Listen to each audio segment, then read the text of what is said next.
Yesterday we're joined by Tim Watson, who didn't really have a farewell. Look at Timmy in the middle there. I reckon he must have been pumping iron for a month. He hasn't looked that good for ages.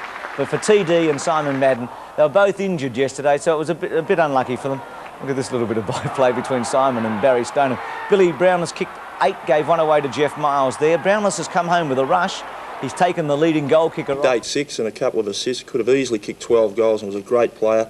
But Gary Hocking, I thought, was their best on-baller or link player, most productive for 4 quarters, and Ken Hinkley just edged out his other half-back in Tim McGrath with another polished display, as we just see him kicking a left footer there. But they did get a lot of drive from that half-back area, Hinkley and McGrath, as I mentioned, and Hanley's tied it up a little bit when it went behind them.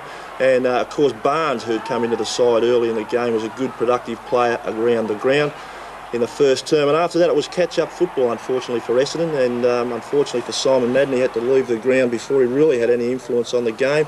Terry Danaher, I thought, tried very hard. But it really made his job a little harder with their setup up forward. They opted for the 5-man and 4-man, at times 3-man forward line.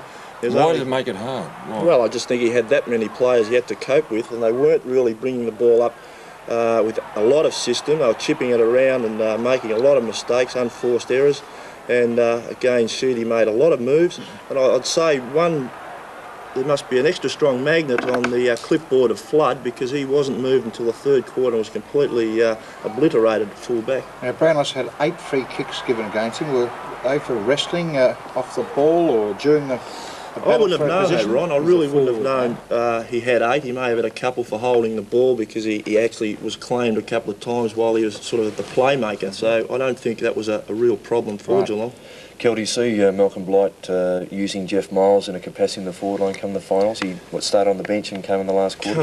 Kicked a couple of good goals, and has kicked a lot of goals when he's come on. So he's a handy player to have. They seem to have the players that are capable of kicking goals. There's young Brown is another one, but it's probably up the other end they have more problems. Yeah. And Brown kicked a lot of goals early. He hasn't kicked too many in the second half of the season. He played at the on back, the full back line before he kicked it and made great ground. It was a top effort for Long to take that mark and finally goal. One of my favourite players coming up, Gary Hocking. Gee, I could have taken that mark, Kel. I still could have. This was Paul Hills, a good youngster, and that was a good slips catch there for the Essendon player. Well, Billy Brownless wants to feature. We've got to give him mark of the day sometime. What a fly from Billy.